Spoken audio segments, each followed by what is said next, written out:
Hi, I'm Nancy Harkness, a romance author, and this is Writer Unedited number 87, where I just sit at my writing desk and chat about whatever crosses my mind. If you happen to miss a Writer Unedited live, you can find the recordings on my YouTube channel, and I'll put a link in the comments. Gail says, love the kitties in circles too. Oh, isn't that a funny picture? I got such a kick out of that. I just got lucky. Skoda was curled up in the bucket on his cat tree, which has a round opening, and Moby decided to go bother his brother, of course. So Moby walked over him, woke him up, so he was looking, and then Moby turned around and looked at me. So I caught that perfect moment where both cats were looking at me through their circles. Sometimes you just get lucky. It's a little crooked because I was sitting on the couch, but there's another viewer here. Just say hi in the comments. I like to know who I'm talking to. Okay, so I'm just going to do this really fast because I say this every single time, and I'm quite sure Gail is very bored with hearing it. Royal Kaleva Raoul is up for pre-order right this minute. It's at a special price of $2.99 on Kindle. And as always, a portion of my royalties for both pre-orders and the first week of release will go to Harmony Dog Rescue, which is an organization that finds safe homes for dogs when their owners are experiencing homelessness, medical emergencies, or domestic abuse. So very worthy cause. Suggested by Dr. Darling Daughter. Oh, and Royal Kaleva Raoul comes out on September 24th. Gail says, how come to be bored when I get to look at that model? Thank you, Gail. I'm glad you feel that way. I feel the same way. I could stare at him all day long. I have his bookmark right beside my computer, so I could just see that gorgeous face all the time. I just wanted to mention, I mentioned this last week, I do have 2 more openings on my review crew if anyone would like to join it. The deal is that you get a free copy of whatever book is coming out next, a digital copy from BookFunnel, and you agree to review it on the day that the book is released. In this case, for Raoul, it would be September 24th. If you're interested, just direct message me on Facebook or email me, and we'll get you set up. What else was I going to say? Oh, for those already on my review crew, Gail, looks like I'll be sending out the email about downloading Raoul within the next week. So be on the lookout for it. It will come from, I think it comes from my address, nancy@nancyharkness.com, from BookFunnel. So it will be coming to you soon. Yay. Can't wait to hear what you think about it. And even if you don't want to be on my review crew, I just want to say again how very much all of us authors appreciate your reviews on Amazon, Goodreads, BookBub. Those reviews are so important for the success of our books. They really do help with visibility, and they help other readers decide whether they should buy them or not. So thank you very much for the reviews that you've written for me in the past, and I hope that you will continue to rate them in the future. I and my fellow authors all appreciate that so much. Okay, writing update. I am still waiting for the proofreader to be done. She had a bunch of stuff stacked up, and I don't have to rush it. So Raoul is still on her desk, not mine. Always a good thing. And I'm actually kind of excited because I've started mentally playing with the first scene in Mikkel's book. And that's exciting for me because, to be perfectly honest, my muse has been on strike for about the last month. She has refused to come out and play with me. I don't generally get writer's block, so this is not something I enjoy, and I find it very frustrating. It's difficult. I had planned to work on the novella about Gabrielle and Quinn's wedding, and my muse has completely refused to help me with that. I did come up with one fun idea, which I'll tell you because why not?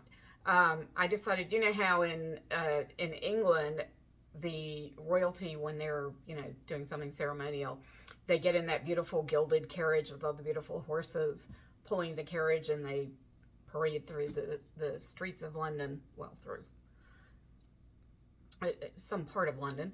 And I decided that Gabrielle and Quinn will also get in a carriage, except Caleva, of course, was founded by pirates, and it was, out in the middle of the ocean. There were no horses when the pirates arrived, and when Ricardo El Rojo, the first king of Caleva, self-declared king of Caleva, decided he wanted to be the king, he wanted to ride in a carriage too, but there wasn't one. So they put a boat on wheels, and he had the sailors pull him through the streets of San Ignacio. Assuming it was there then. Assuming it was. So I decided that this is one of the ceremonial parts of the royal family getting married, is that they ride in a very, of course, fancy boat now. They've dressed it up, but it's still pulled by sailors, and it's, of course, considered an incredible honor to be one of the sailors who gets to pull the royal boat through the streets. So my muse did give me that one little bit to enjoy, but of course that's not something you can build a plot on. So I'm still hoping that things will start to come.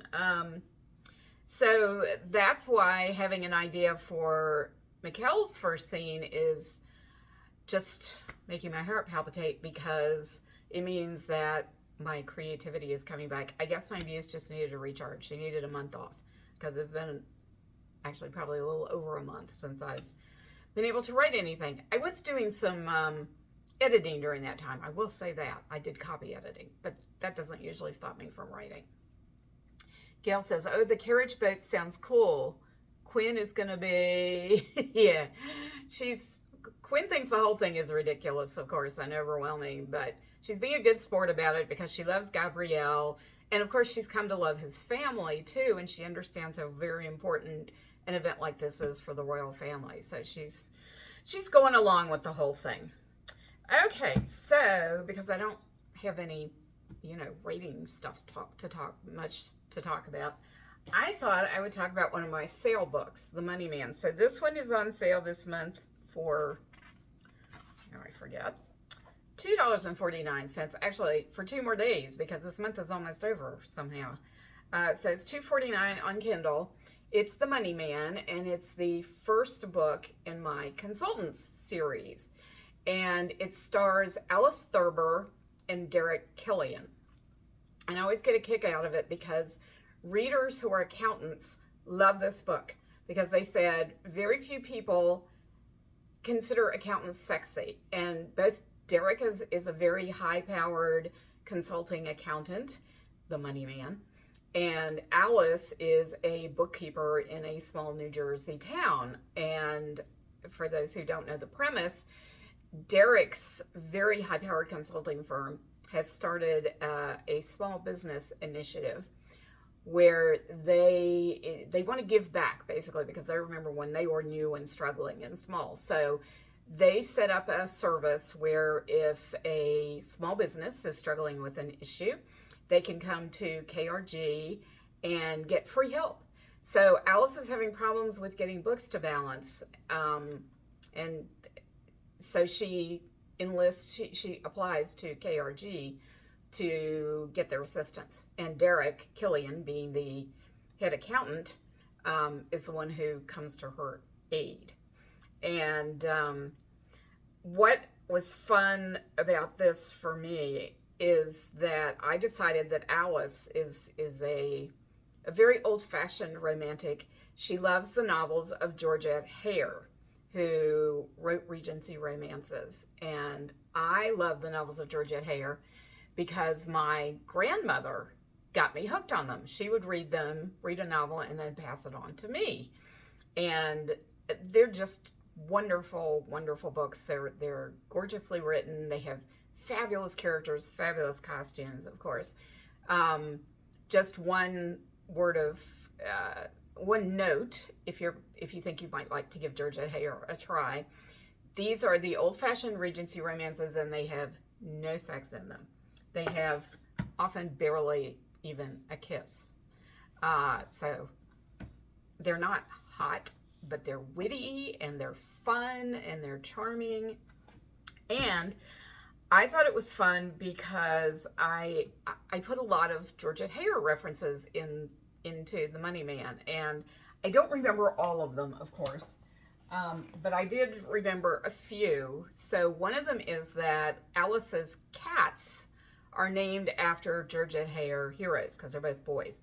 So one cat, who's a black cat, is called Sylvester, the Duke of Salford, and that is from Sylvester or the Wicked Uncle, this book. So Sylvester is this very wealthy, powerful man. The one thing he doesn't have is a wife. His twin brother died in a tragic accident, and that sort of has messed up his psyche. But he meets Phoebe Marlowe, who it turns out is a secret. Is she a playwright or a novelist? I think she's a novelist. Yes, a novelist. Sorry, I haven't read these in a while. And she's actually absolutely terrified of Sylvester, and he's sort of noted for his cutting wit. And at one point, she literally leaves him stranded on the dance floor because he says something mean to her, and she bolts. And of course, that embarrasses him. Oh, I know what the problem is now. It's starting to come back to me. She wrote a very sort of lurid, gothic novel, and she used a lot of Sylvester's physical characteristics because he has sort of these winged black eyebrows. I always think a little bit of Mr. Spock. And he looks a little, dark and maybe a little bit evil. So she makes him the wicked uncle, the bad guy in the book. And when Nathan starts reading about this, obviously he's not happy. So one of her cats is Sylvester, the Duke of Salford, and the other cat is known as Audley, who is the Earl of Worth. The Earl of Worth, yes, from Regency Buck.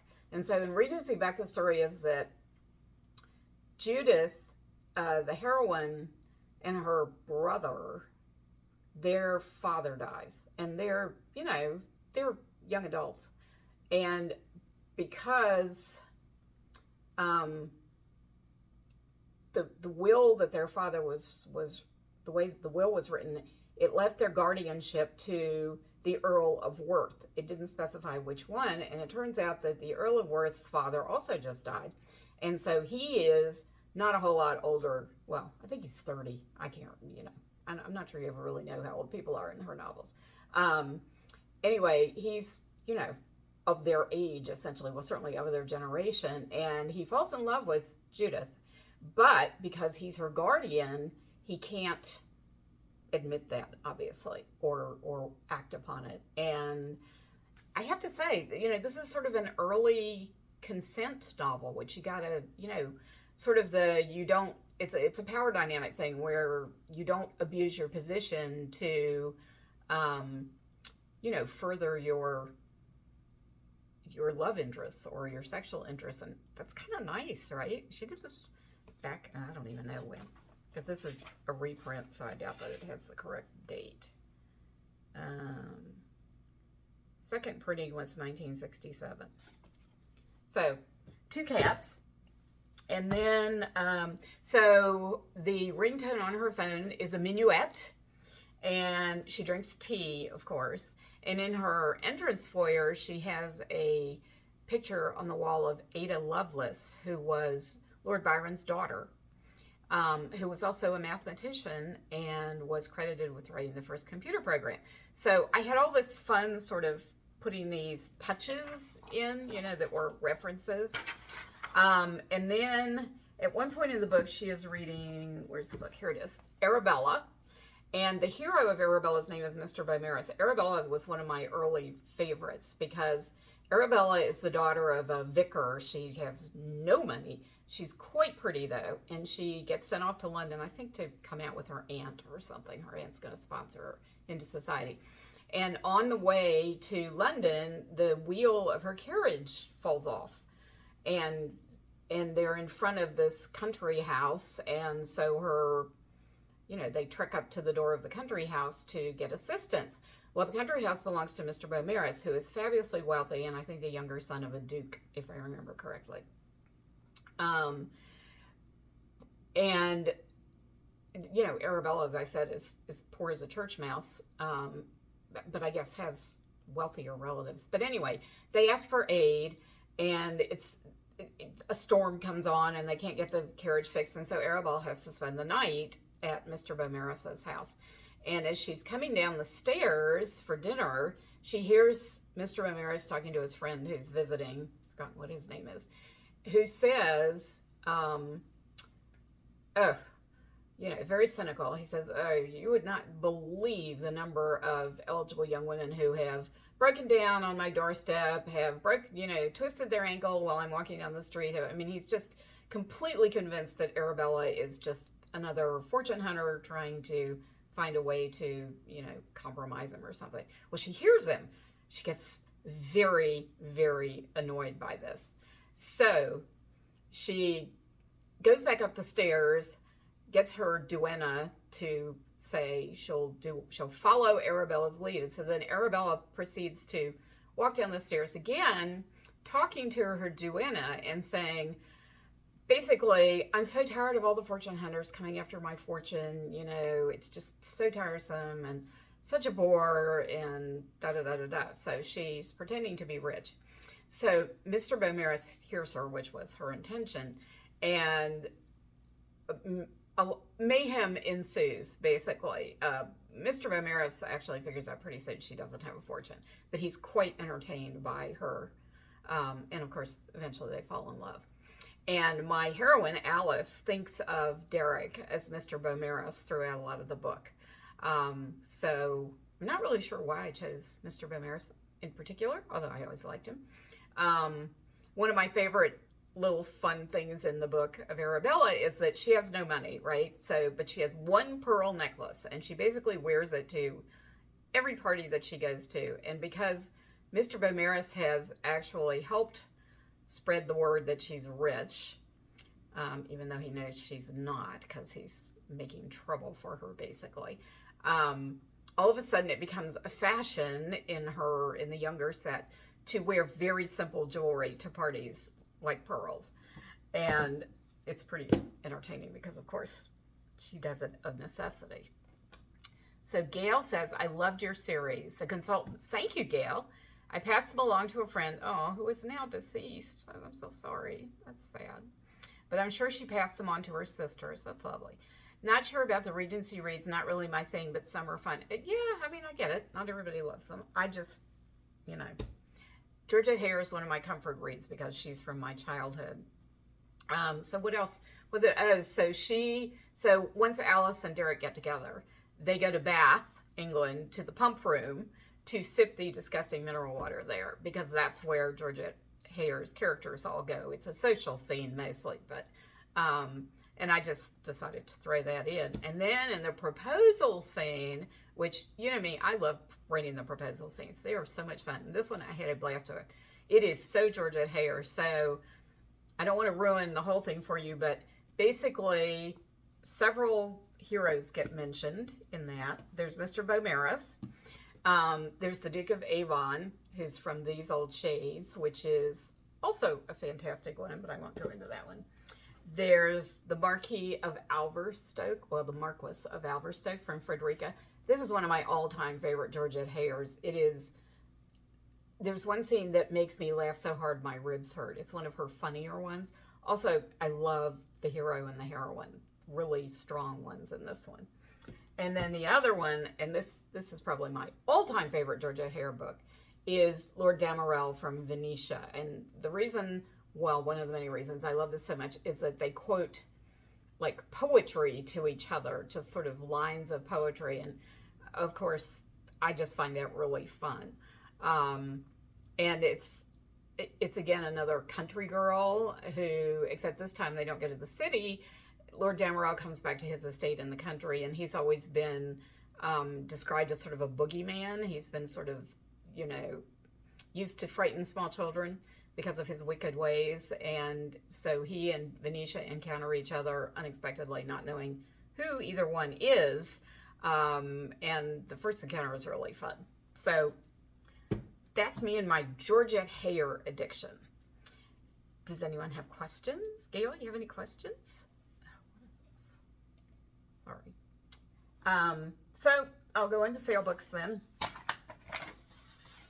Okay, through August 11th, Royal Caleva Gabrielle is on sale in audio for $15, which is 50% off. So grab him. My 3 Whisper Horse books are on sale for 2 more days. Take Me Home, $2.49. Country Roads, $2.49. The Place I Belong, $1.99.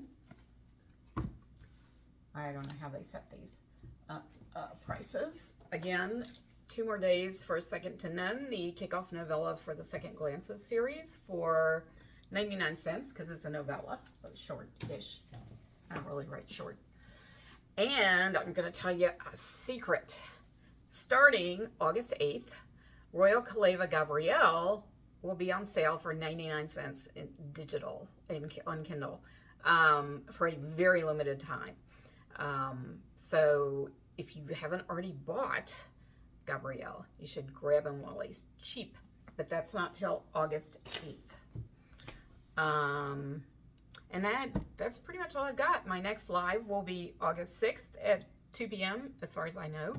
I just can't believe it's August already. Although, oh my goodness, it's hot here. Yesterday it went up to 99 degrees. Can you believe it? Oh, disgusting. Gail says, no, but I'm supposed to tell you that Dave says hi, even though he should have late. Hi, Dave. Nice to see you. Better late than never, as we always say. So that's all I got, guys. I actually talked longer than I thought I would.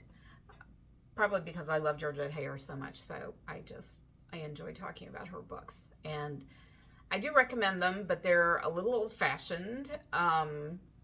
A lot more description than perhaps you're used to these days, but utterly charming. And if you only want to read one, my personal recommendation is Venetia. But that's just me. Or Frederica. I would say these two. Either of these two. I would highly recommend. All right. Well, thank you so much for being here with me. I really appreciate it. And I will see you next week.